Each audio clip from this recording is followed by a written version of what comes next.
Have you ever spent your money, your time, even your dignity to walk into a place you knew you deserved to be, only to have someone point toward the back and say, "Service entrance, please"? It's not just a door, it's the invisible line generations before you have knocked on, only to be ignored. It's the look that says, "People like you don't belong here." Naomi Carter knew that feeling all too well. A gold-inked invitation, paired with a vintage wine bottle, had arrived from Holloway Circle, the historic club the press praised as a jewel of the city. But the small label stuck beneath the bottle carried the real message. "We look forward to your arrival, through the appropriate entrance." The appropriate entrance? Naomi had spent her life walking through doors she'd been told weren't meant for her. She wasn't here to beg for a seat. She was here to prove that any table could be hers. And for people like her. That night, dressed in black, Naomi strode straight to the main door. But instead of opening, it was blocked by a stiff smile. "This door is for members, ma'am." They didn't know that every time they closed a door on her, she learned how to find the key. They thought they were putting Naomi in her place. What they didn't know was that from the moment she stepped back from that door, the rules of the game had already changed. And this time, they'd be the ones left outside, looking in. Because some doors, once slammed shut, don't need to be reopened. You just take down the whole wall. If you believe silence can be a weapon, hit like, share this story, and subscribe. Turn on notifications so you won't miss the next one. And now, let's go back to the moment Naomi Carter received the sweetest and sharpest invitation of her life. That morning, dew still clung to the balcony railing, and sunlight slipped through the sheer white curtains, scattering slow-moving beams across the floor. Naomi Carter opened her mailbox as she did every day, but instead of the usual stack of bills and flyers, an ivory envelope sat there, standing out like a stranger in a crowd of familiar faces. The paper was smooth, faintly warm, and carried a subtle cedar scent.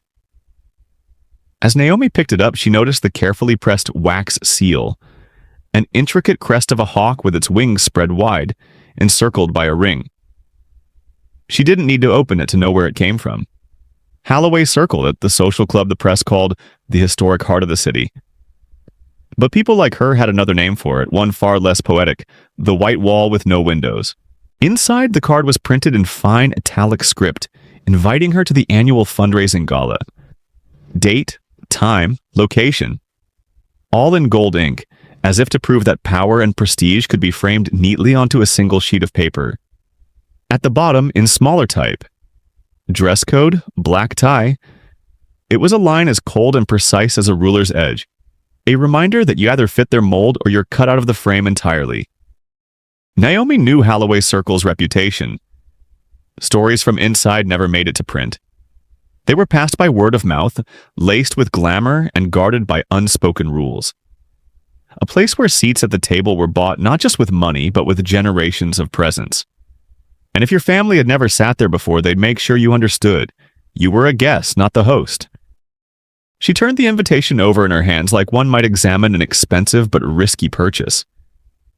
Most people would be thrilled, boasting to friends, treating it as proof of status. But for Naomi, it felt less like an honor and more like a test, especially after a lifetime spent standing outside doors she'd wanted to open.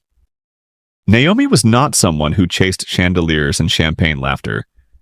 But she knew that sometimes to change how a room works, you have to walk into it and unsettle everyone inside enough that they can never go back to the way things were. She set the invitation down, tapping her finger lightly on the table, each beat a calculation. The only question wasn't if she would go, but how she would make sure they remembered her after she left. And when Naomi decided to walk into a place, she never left the door the same as she found it.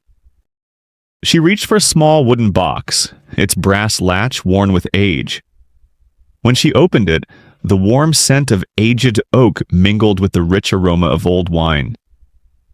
Inside was a vintage bottle, thick dark glass catching the morning light. The main label named a rare grape known only to the city's elite. But it was the secondary label, a thin slip of white paper discreetly pasted at the neck, that made her pause. Handwritten in calm, slanted black ink, We look forward to your arrival. Through the appropriate entrance. No flourish, no exclamation point, no metaphor. Just a message as polite and as cold as a stone tucked beneath silk. Naomi tilted her head, a thin smile curving her lips. There was calm in it. The calm of someone who'd heard such words far too many times, but also the glint of someone who saw a game worth playing. Were they honoring her or seeing how far they could push her tolerance?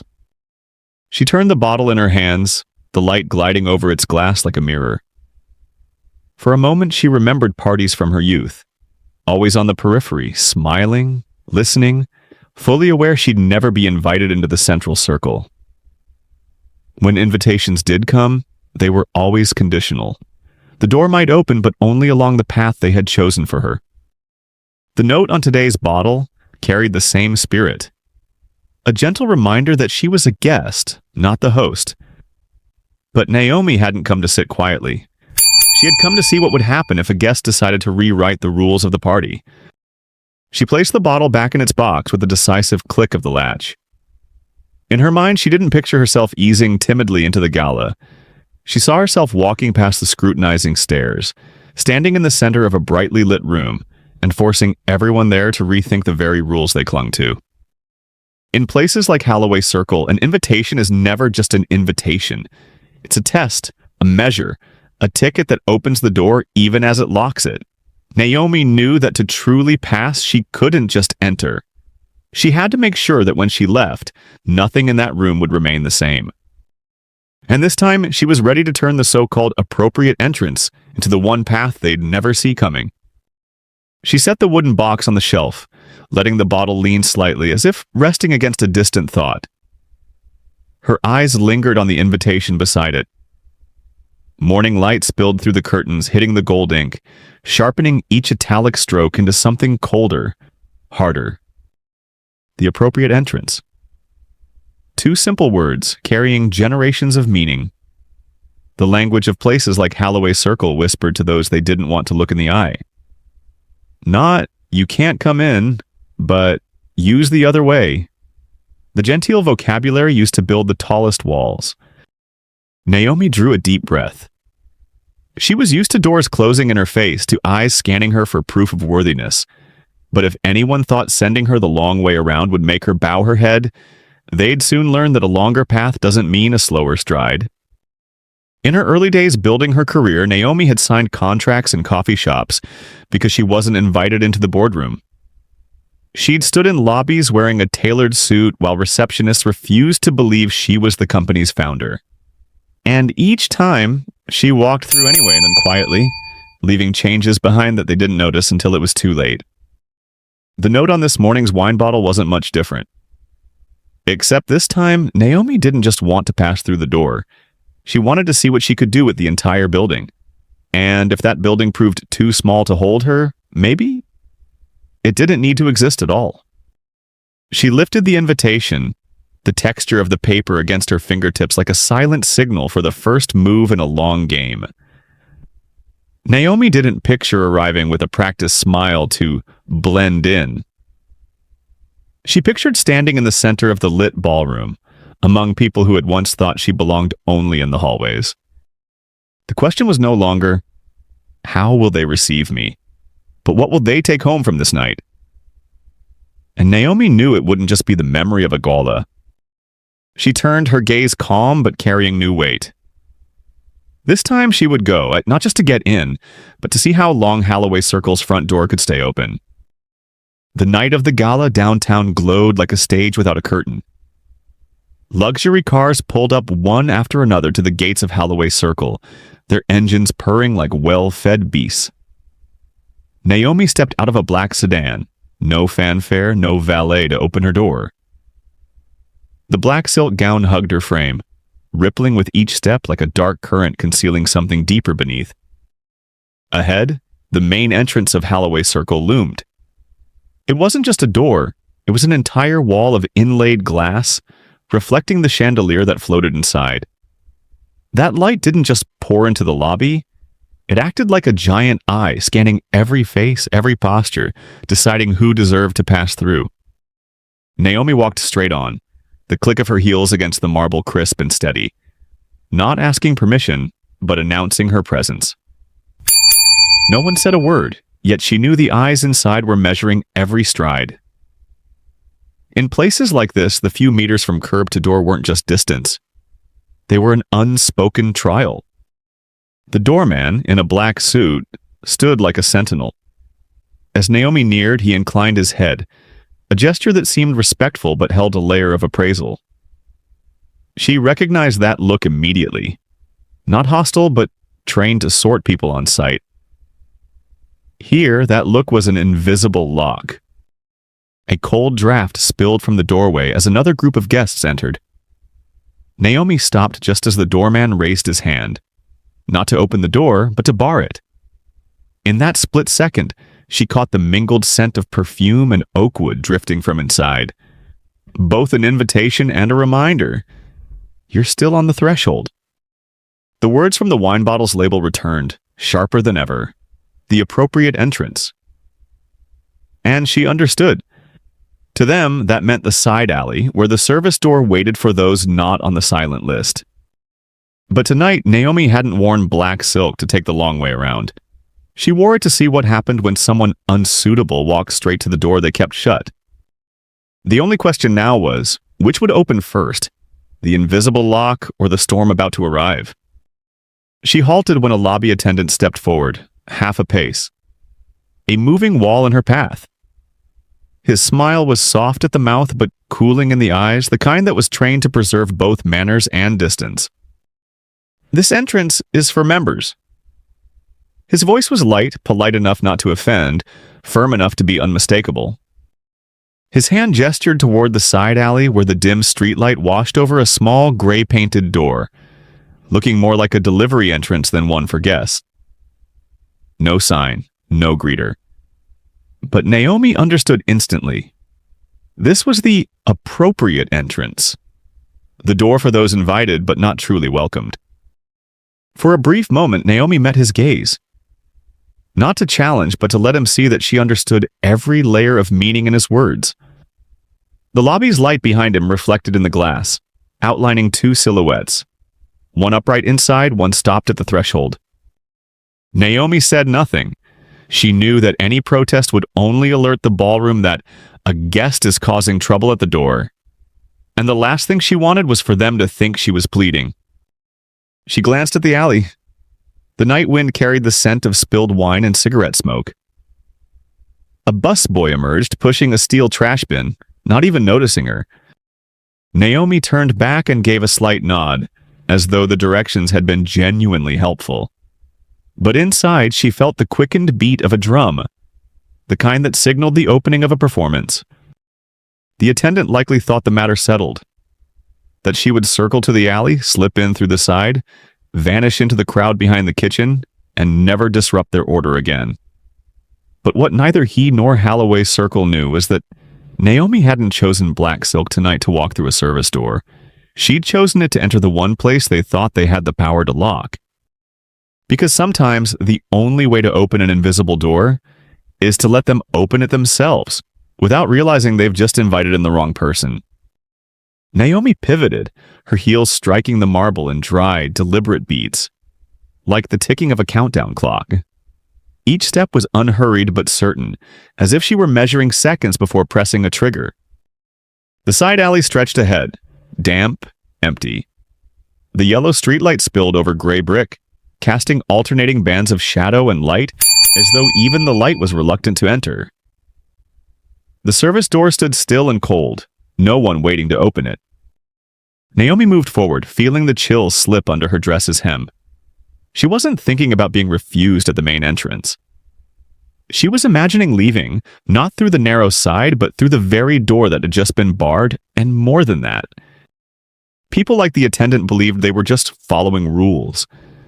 But Naomi knew those rules existed to preserve an old order, one where certain chairs were never pulled out for people like her. The problem was, if they thought a closed door would make her retreat, they'd just placed the wrong piece on the board. Because Naomi never played to move a few pawns. Once she was at the table, she aimed to reshape the board itself, And tonight, at Holloway Circle, the game had begun the moment her heel turned from the main door. She smiled to herself, so faint it could be mistaken for a passing thought. But for Naomi, it was the smile of someone who had already seen the endgame from the very first move. And if anyone inside thought they'd handled the situation smoothly, they would soon realize that the cold draft from the service door wasn't just brushing Naomi's back. It was seeping quietly into the supposedly impenetrable walls around them. The side door opened into a narrow corridor, lit by a dim yellow glow, its walls mottled with years of scratches. The air was thick with the scent of grilled meat and frying oil, familiar in any kitchen, but oddly out of place at a gala advertised as the height of refinement. A young waiter in a once white shirt, now tinged with age, led the way. Without a word, he moved quickly enough that Naomi had to lengthen her stride to keep pace. They threaded through the bustling kitchen, the thud of cleavers on poultry, the hiss and pop of oil, the clipped commands of chefs. A few kitchen staff glanced at Naomi, neither curious nor surprised, as if guests coming through this way was nothing unusual. The path ended at another door, swinging open to reveal a brilliantly lit ballroom. Soft music poured in, replacing the clatter of pans in an abrupt scene change. And there, tucked at the farthest edge of the room by the wall leading back to the kitchen, was Naomi's table. A small round table set with polished silverware, crystal glasses, and a modest flower vase. From here, the gala's main stage was just a distant corner, obscured by rows of chairs and bodies. Laughter and conversation from the front seemed to arrive half a beat late, as though she were hearing them through a thin curtain. She sat feeling the fabric of her chair, colder, stiffer than those nearer the center. A waiter set a water glass before her without asking for her order. She looked around, only a handful of seats at this table, most empty. She wondered what category this section was meant for. The late arrivals, the less important guests, or the ones the hosts preferred to keep out of sight.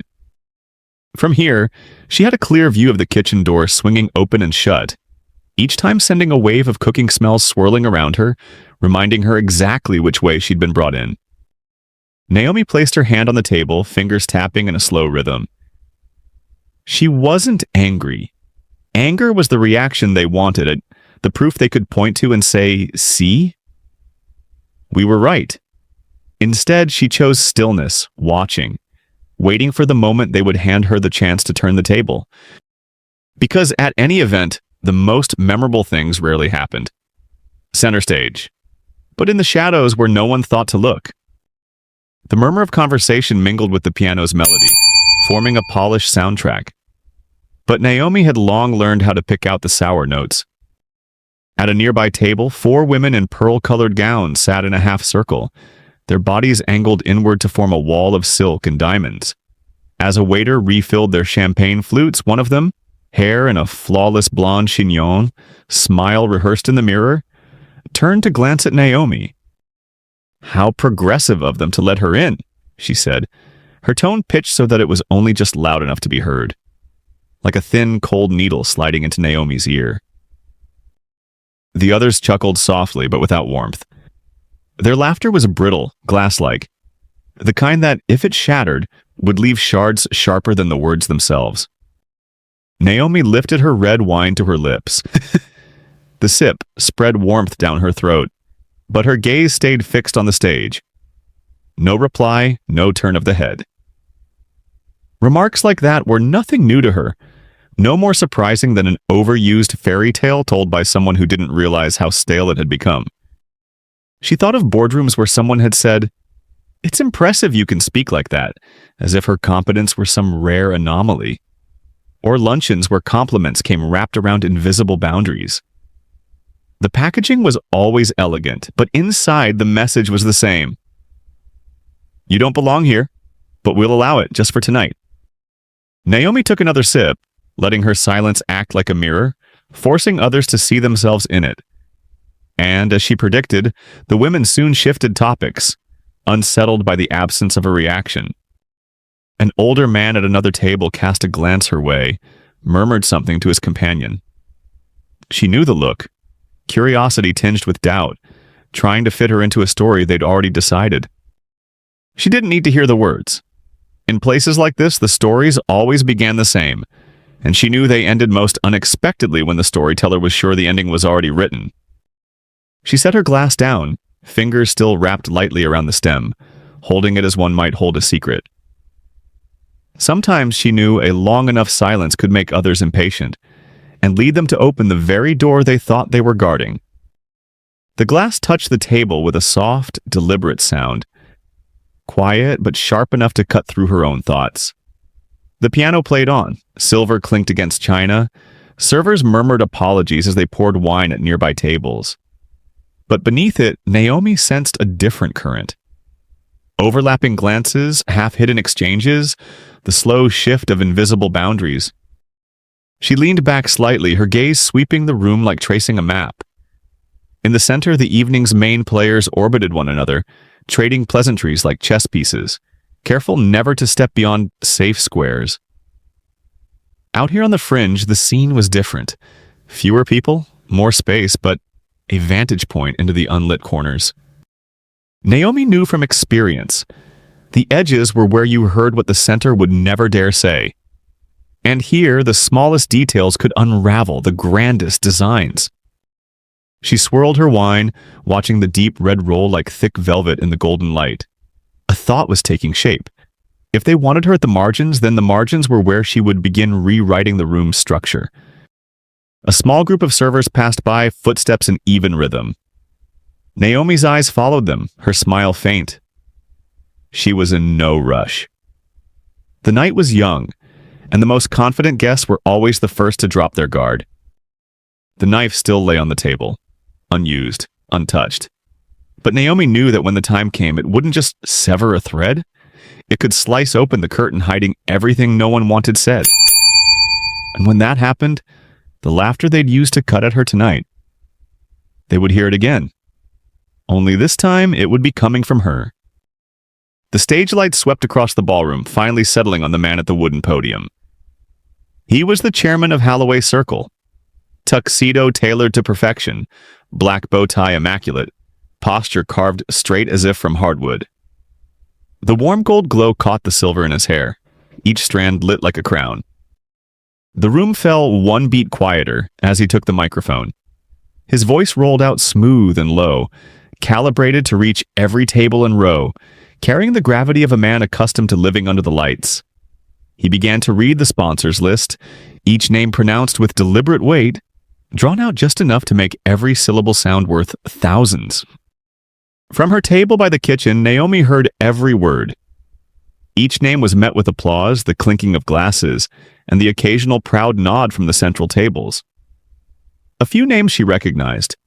Fixtures of the city tied to buildings, events, and the glossy pages of society news. The list was both a ceremony and a quiet broadcast. To be named was to be affirmed as part of the power circle. To be left unspoken was to remain on the outskirts. Naomi's gaze stayed steady, revealing no hint of expectation. She didn't need their acknowledgement to know her worth, yet a small part of her wanted to hear her name. Not for validation, but to see how they would pronounce it. The chairman's voice droned on, familiar as an old refrain. Near the end, Naomi realized she'd heard nearly all the names without Naomi Carter among them. Perhaps she thought they had saved it for last to make a statement. But then he stopped, folded the paper, and smiled his conclusion. Applause filled the hall. People turned to congratulate one another. And at her table by the kitchen, Naomi sat still, fingertips on her glass stem, lips curved as though she'd just heard an amusing story. She wasn't surprised. In places like this, omission was never oversight. It was message. A message sent in the language of lights and applause, meant for everyone to witness. The most interesting thing about messages, though, is how easily they can be returned, often more valuable on their way back. Her name had been left out, not by accident, but as a deliberate silence between bursts of applause, a rest note in a grand symphony, quiet but impossible to miss for anyone truly listening. After the roll call, the chairman invited the sponsors on stage for a commemorative photo. Naomi joined the flow, smile perfectly measured. She didn't push forward nor hang back. In a room like this, where you stood wasn't random. It was part of how they arranged the picture of power. When the group reached the stage, the chairman stepped to her, his hand light on her arm. His manner was gentle, but his slight lean and lowered voice made the directive clear. "Why don't you stand in the back? It'll balance the frame better." The words were light as smoke, yet fell on Naomi's shoulders like stone. Not a request, but the kind of instruction delivered with the unthinking ease of someone certain of their right to place others. Naomi inclined her head, stepped back. She didn't need to act now. Sometimes stepping back isn't retreat. It's finding the angle no one in the front row ever sees. From her position, she saw everything. Perfect smiles aimed at the lens, hands resting lightly on each other's arms for a show of camaraderie, eyes flicking sideways to check who'd made it into the shot. To them, this would be a keepsake of a proud moment. For Naomi, it was merely a note in a chapter still being written. She noticed the open space between two front row figures, a space she could fill whenever she chose. But tonight she wouldn't. When she stepped into that gap, it wouldn't just be to stand there, it would be to make them shift aside to give her room. The chairman turned back, satisfied to see Naomi in place. What he didn't know was that this exact moment, the one he thought perfectly arranged, was when Naomi decided how to erase the frame entirely. When that happened, there would be no front row or back row. There would be a new picture, with a different subject at its center. Naomi smiled, stepping just far enough back to become a faint shadow at the edge of the image. Her smile didn't fade, but it was unlike any others aimed at the camera. It wasn't for the photo, it was for her own memory. From that vantage point, she noticed every detail. The diamonds in the necklace of the woman before her, catching the stage light, glittering but hollow. A man's hand on another's shoulder like a claim of ownership. The quick dart of eyes toward the camera to check their best side. She understood that here, everything was staged. The light, the spacing, the curve of every mouth. But such perfect staging made the cracks easier to see. One small shift, and the whole arrangement could collapse. While they worked to keep the shot balanced, Naomi was sketching another picture in her mind. One without front rows or back rows, without gatekeepers deciding who belonged. And if she succeeded, the only image people would remember wouldn't be tonight's photo, but the moment this entire building had to rearrange itself. The camera clicked again and again, each flash like a period at the end of a sentence. But for Naomi, they were ellipses, a pause before the story moved somewhere no one else could predict. She knew the feeling of being placed at the edge. First the subtle slight, then the intentional forgetting. But Naomi had never stayed at the edge for long. Her own history proved it. Every time she was pushed back, she found her way to the center in a way no one could ignore. Because the distance between left outside and the one arranging the room is sometimes only a moment. The moment you know which piece to play. And Naomi had just found hers. Music and conversation still hummed in the ballroom as Naomi quietly pushed back her chair and stood. During the intermission, the air was a warm blend of perfume, aged liquor, and conversations crafted to be just polite enough and just boastful enough. But Naomi wanted to step away to find a different kind of air to breathe and to listen. She slipped down the narrow aisle to the hallway. The light here was softer, falling over walls paneled in black ebony. The old wood, deep and glossy as if freshly waxed, mirrored her as a faint parallel shadow. The space was still, yet around a bend, a sound surfaced. Something that didn't belong to this quiet. Naomi slowed, tilted her head. A man's voice, low and sure, the kind of voice used to being heard, said, "She has money but no power." A pause, then another voice, slightly amused. "Exactly, and we can't let her wedge her way into this deal. The riverfront property must belong to the Circle, not newcomers." She couldn't see their faces from where she stood, but the way the ebony walls bounced the sound back made each word feel sharpened, polished to cut. She didn't need to guess who they were. 2 members of the Holloway Circle Board, the kind who had final say on everything from budgets and events to who was allowed to invest in the club's assets. She pressed her palm lightly against the wood. The surface was cold and unyielding, yet inside it carried the sound and the scent of power and of fear at losing it. Naomi wasn't surprised. This place didn't just sell seats in a ballroom. It sold the illusion that some people were born entitled to decide for others. She eased back half a step, keeping her shadow from spilling into their sightline should they turn. But in her mind, every word, every laugh was already recorded. These words would become part of a bigger picture. One she was assembling not with emotion, but with strategy. Footsteps echoed from the far end of the hall. Naomi swirled the wine in her glass, ready to move as though she'd simply been seeking a quiet corner. In places like this, what matters isn't what you overhear, but when you choose to reveal it. And Naomi had just realized that moment might come sooner than she thought. She has money, but no power.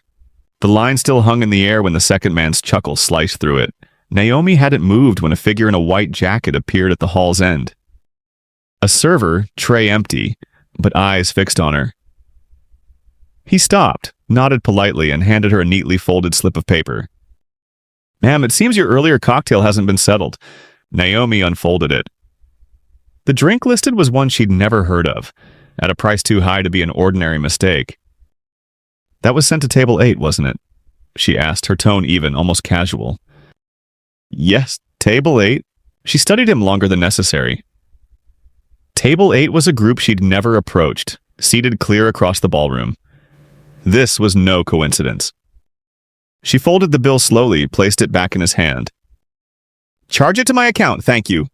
He blinked at how easily she'd agreed, then nodded and left. Naomi watched him go, a thin smile playing at her lips. This wasn't the first time she'd seen this trick. Petty yet calculated, wrapped in just enough civility to make it hard to call out.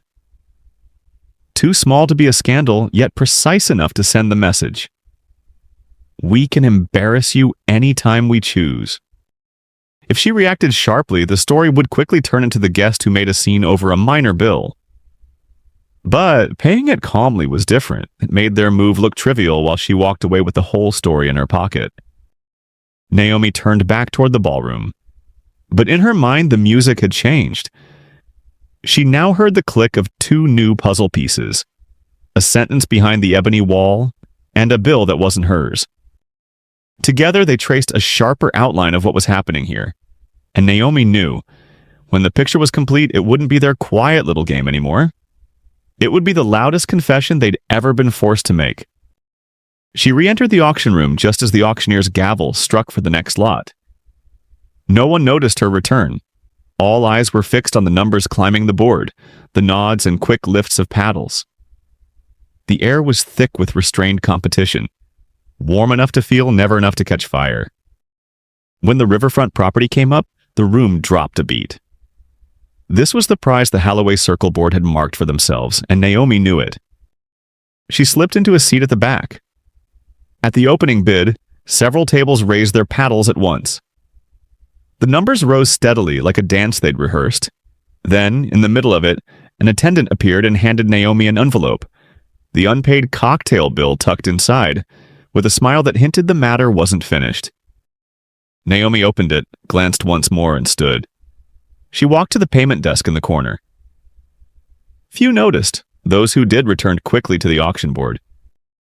"I'll settle it now," she said, calm as if it were the smallest errand of the day. When she'd signed, she closed the envelope, left it on the counter, and walked out without looking back. Behind her, the gavel and applause rolled on.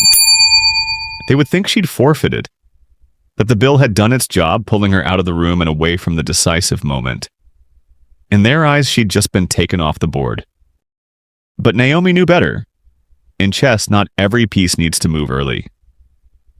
Some pawns stay still for half the game, waiting for the one move that changes everything. And now, with the auction room's doors closing behind her, Naomi didn't feel like she'd lost. She'd just made her opening move.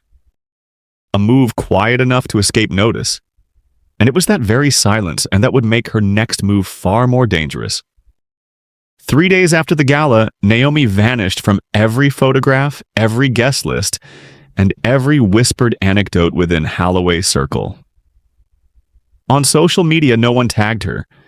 In the local paper, photos from that night were trimmed just enough so the empty space at the frame's edge drew no attention. It didn't stop the rumors. They spread like fine threads twisting together in the dark. In members-only chat groups, messages rolled in. She left because she was humiliated.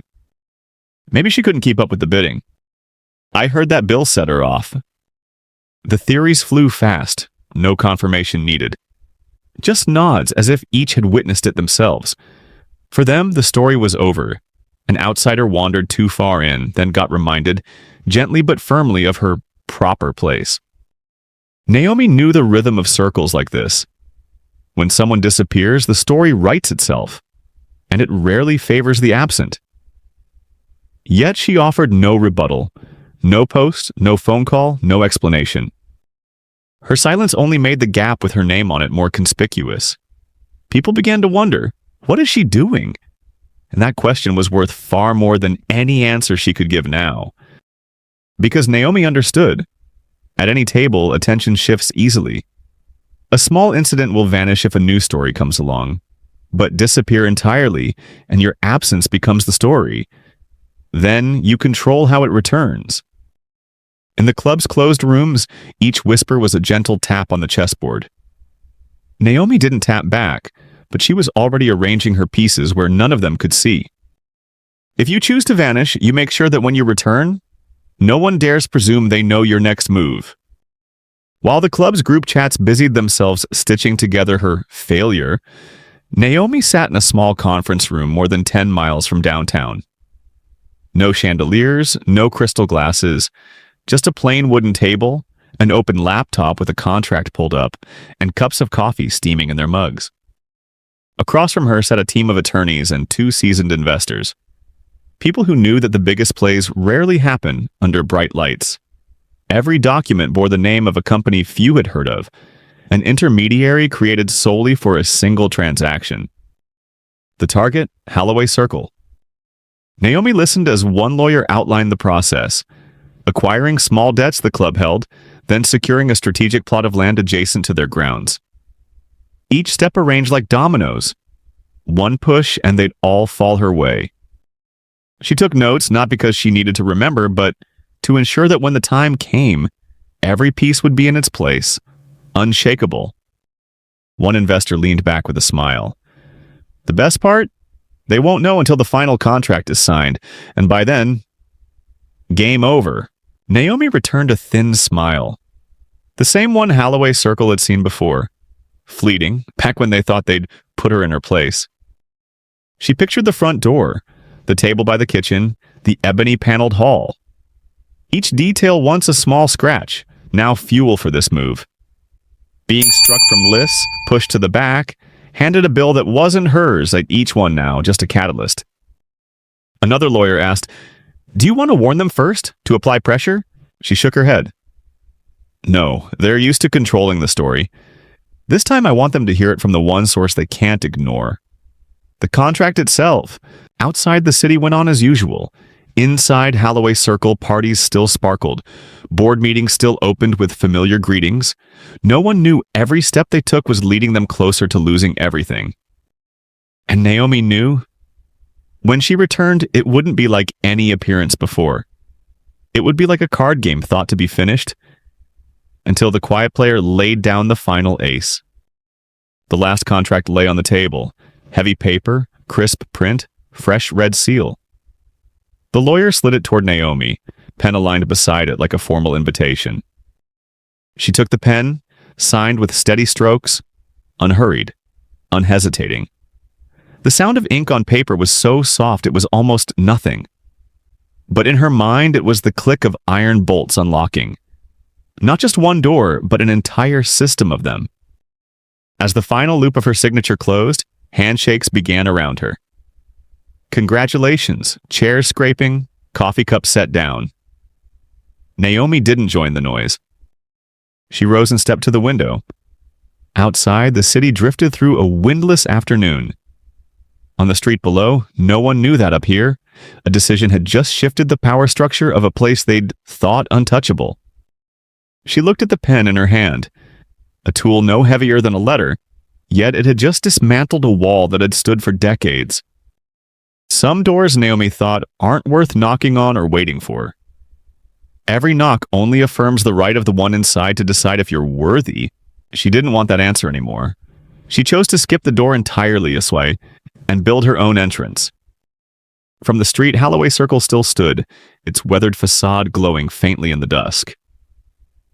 Inside, no one knew their house had just changed hands. Fewer still knew the new owner had no intention of leaving it as it was. Naomi set the pen down, not glancing at the contract again. What needed doing today was done. Some doors, she told herself, don't need to be opened, because sometimes the only way in is to take down the wall. And once you've taken down a wall, every room behind it will never be the same again. The grand boardroom of Holloway Circle had never been this quiet. Above, the crystal chandelier cast a soft golden light, but instead of warmth, it exposed every long shadow stretched across the polished wood floor. Velvet-covered chairs curved into a semicircle, all occupied except for one in the center, the chairman's seat. The air was thick with waiting. Board members sat upright, some tapping fingers lightly on the armrests, others glancing at their watches.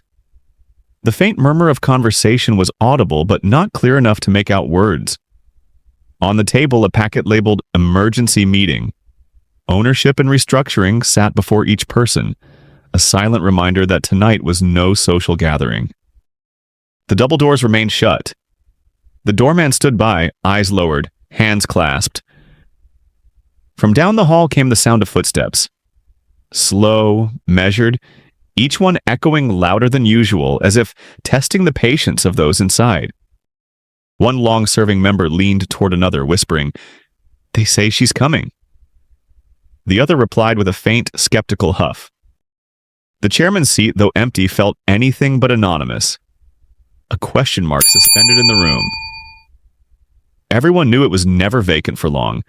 That position always belonged to someone making decisions, signing off deals, preserving the order Holloway Circle had operated under for decades. The footsteps stopped outside. A moment of stillness settled, as if the room drew one collective breath before the door opened.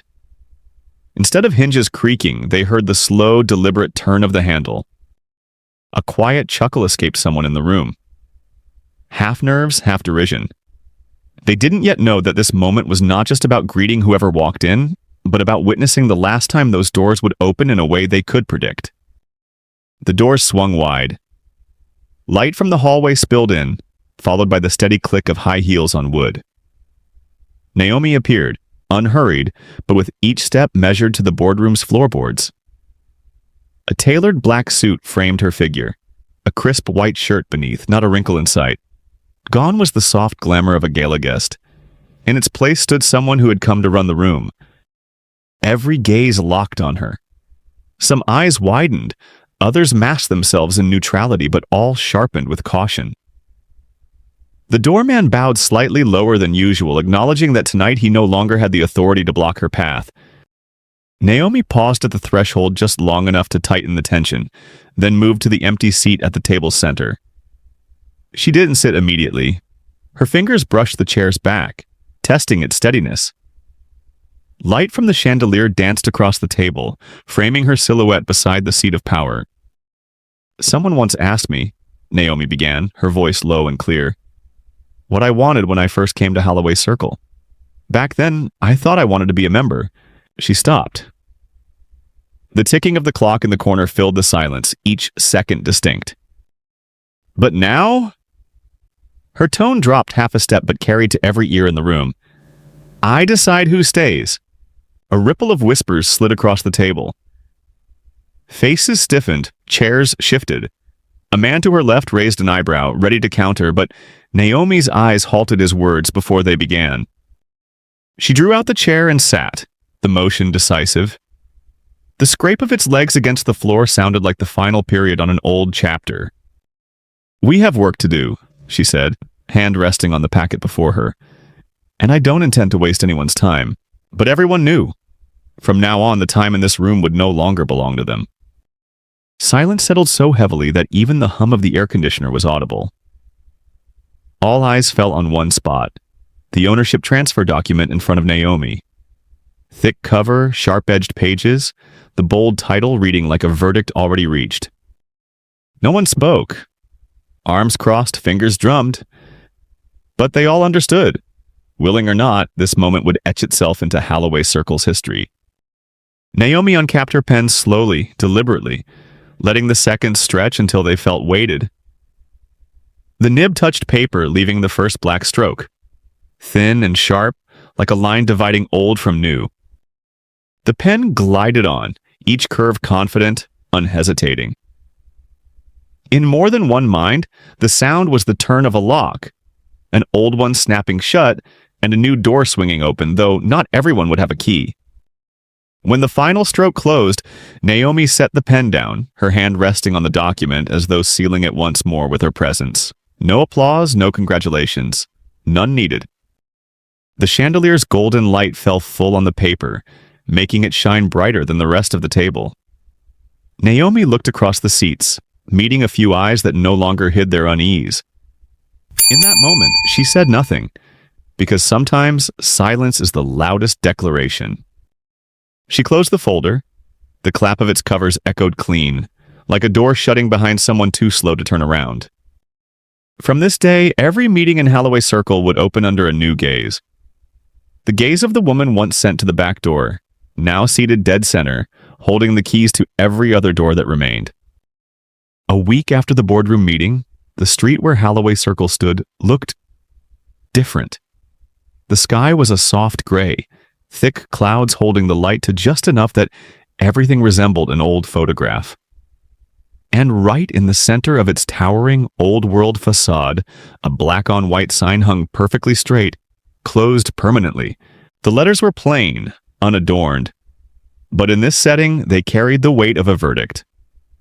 Passersby stopped to look up at the building that had once been a quiet symbol of luxury. A few took photos. Others pointed and exchanged low whispers. They didn't know exactly what had happened, but they could sense one thing. The power once locked tightly inside had slipped from someone's grasp. The building itself was unchanged. Gleaming black oak doors, stone steps leading to a broad landing, glass panes reflecting those who passed. But inside, it was still. No piano drifting from the lobby, no crystal laughter mingling with the clink of glasses, no warm glow spilling from private soirees. A small moving truck idled by the side entrance. Former staff quietly carried sealed boxes to load inside. Their silence wasn't just workplace discipline. It was the residue of something they didn't want to name. Each taped-up box seemed to hold a fragment of memory, a piece of history that now had no place to return to. Across the street, Naomi stood with her hands in her coat pockets. No one recognized her in the flow of pedestrians. Her eyes weren't on the sign or the boxes, but on the entire building, as if measuring it for a new set of plans. A week ago, when she'd signed the transfer papers, she knew this moment would come. But seeing it, the once imposing shell wearing a sign of its own ending, brought a different feeling. Not triumph, but confirmation that it was time to begin something new. Naomi understood. Any door can be closed. The future depends not on the door, but on who holds the right to rebuild the wall around it. And right now, that right belonged to her. When the last truck pulled away, Holloway Circle's facade seemed to shed a heavy coat it had worn for decades. No guards at the gate, no measuring stairs sizing up strangers, just a quiet building waiting for a new definition. That afternoon, a crowd gathered out front. They weren't in tuxedos or evening gowns. They carried backpacks, winter coats, a stroller here, a guitar case there. Faces of every shade and age turned toward one woman, stepping out of a black SUV, Naomi. No entourage, no press corps, just a stack of papers in one hand and a large brass key catching the late-day sun. "This used to be a place only a few could enter," Naomi said, her voice steady but carrying in the empty air. "Today it becomes a place anyone can call their own." She handed the key to a middle-aged woman, a representative of the local community alliance. The woman's hands trembled, not from the weight of the metal, but from the meaning it carried. Applause broke out, and uneven, uncoordinated, but warm enough to spread through the circle. Windows were open to let light in. The smell of old paint and dust drifted out, blending with the quick footsteps of people exploring every floor and hallway. They spoke of a community library on the second floor, an art studio in the west wing, a small outdoor stage for performances in the rear garden. Naomi stood still for a while, watching like a director at a dress rehearsal. There was none of the tentativeness that usually hangs over a space once marked off-limits, only curiosity and ideas sparking like kindling. She knew the building would change. Walls repainted, furniture replaced, old plaques removed. But the most important change was already happening. The feeling of belonging. A local reporter worked through the crowd with a recorder. "Miss Carter, why give this building to the community instead of keeping it for yourself?" Naomi smiled. "Because I don't need another building. I need a door that never closes." What no one realized yet was that this door would be the new Halloway Circle. No walls, no invisible fences. A place anyone could walk into without being asked where the appropriate entrance was. Naomi moved slowly through the main hall, her heels tapping softly on a floor once reserved for approved footsteps. Every hallway window was thrown open, letting winter light flood in, washing away the shadows that had once been the club's signature. The grand front door, the same one once closed in her face, now stood wide. No guards, no suspicious eyes. Just an open threshold leading to the street where the wind came in like a greeting. Outside, the locals lingered, chatting, tossing around ideas for the building's future. Children ran up and down the steps, their laughter bouncing between stone walls. In one corner, street musicians tested a guitar's sound, already dreaming of the first backyard concert. Naomi paused at the doorway, looking back inside. Everything that had once symbolized exclusivity was now the foundation for something new. No fixed-seat dining rooms, no hallways leading only to appropriate entrances for a select few.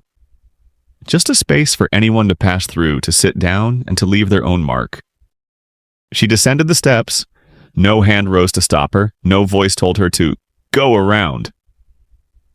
The street ahead opened wide, just like the door behind her, a passage clear and free.